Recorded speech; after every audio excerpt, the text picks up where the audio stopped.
Hi class, welcome to another tutorial on CS384.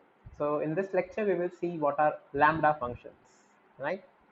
So just on a lighter note, if you have watched Game of Thrones, so you have the dialogue, a girl has no name. Similarly here, Lambda basically is a function which is known as anonymous function. A function that has no name is known as Lambda function in Python.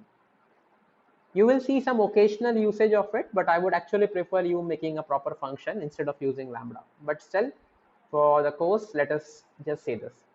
So I'm just importing math library here. I will tell you why. Import OS and os.system clear screen, right? Just write as it is to clear your terminal. And then I'm defining the area of a circle. So I take input as the radius, and then it's the area of a circle is pi r square, right? So math library basically gives me the pi value. So I'm returning the pi into r, which is nothing but pi r square. And I call the area function with the radius. I'm passing on phi and storing the result in area. And finally, I'm printing the area. So let us just check this out. So the area of the circle is 78.3. To check whether it's right or not, let us keep the radius as 1. So it should be nearly equal to the value of pi, 3.14. Right now, if I want to convert this into a lambda function, just see the commented line. Actually, when we configured VS Code in the first lecture with prettier and all other settings, so see what it is doing. The moment I press S, you will see that it converts the lambda into a function. Okay. So if you see the keyword lambda here, how I'm constructing the function, just skip the keyword for time being. I am passing radius here.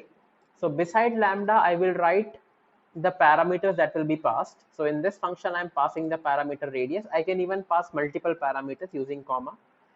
Let's say radius, radius 2, etc. Right now, we are dealing only with one parameter separated by a colon. So basically, separated by a colon means it will take this value as input and return this value as output. That's it.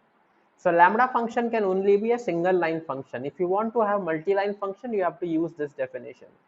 So only places where you want to use a very small function, you can just define using lambda. Correct? So now let us check this. So what I'm doing, I'm calling the function lambda. Basically, lambda is an anonymous function. So you refer all lambda functions by lambda only. And then you pass on radius and return this value. And but since the function has no name, right? How do you call the lambda function? So for that, we basically store this entire thing into any variable. Let's say we will name the variable as area using lambda function, right? So let me just cut this line here, paste this line here. Okay, so you can see this basically auto converts this, right? This is because we configured our VS Code to be with prettier and all those things. Let me type the entire function in notepad and try to execute here, right? So let me type notepad lambda lambda function dot py. Okay, so what I'm doing here, I am keeping the area function as it is.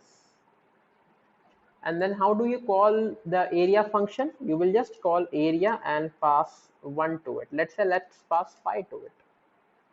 So this area 5, basically what it will do is, for example, let us say area in the lambda function.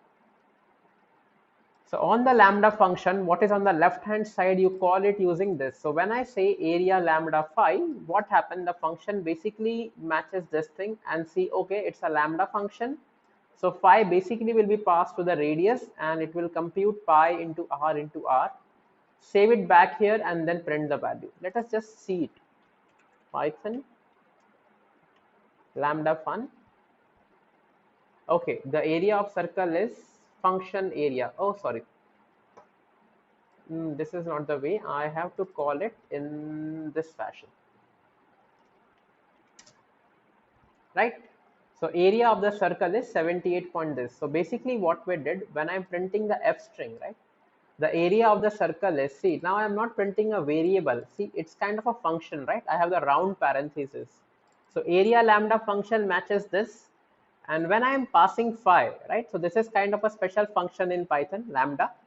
So you may say it's like a variable name, but no, you have the parenthesis and you are passing phi into it. So what happens? This phi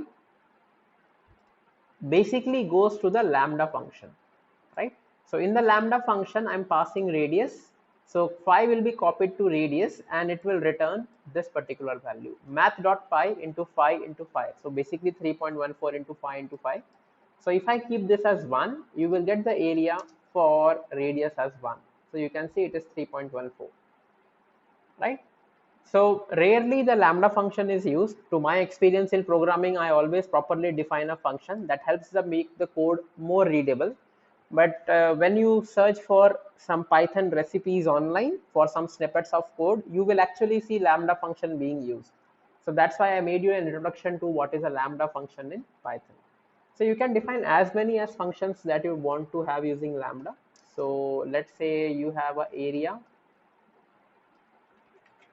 rectangle, right? So rectangle will have two objects, length comma breadth, and what it will return? It will return length into breadth, right? So a lambda function again can be only a single line. You cannot have a multi-line rectangle, or you cannot have a multi-line lambda function. So let us pass 4 comma 7. So the area should be 28. Hopefully it works. Rectangle. Okay. So just let me just try here. So you can see the area of rectangle is 28, right? So this is the basic usage of lambda function. We will also study list comprehension where lambda is very widely used. So that's it class for this tutorial. Have a good time.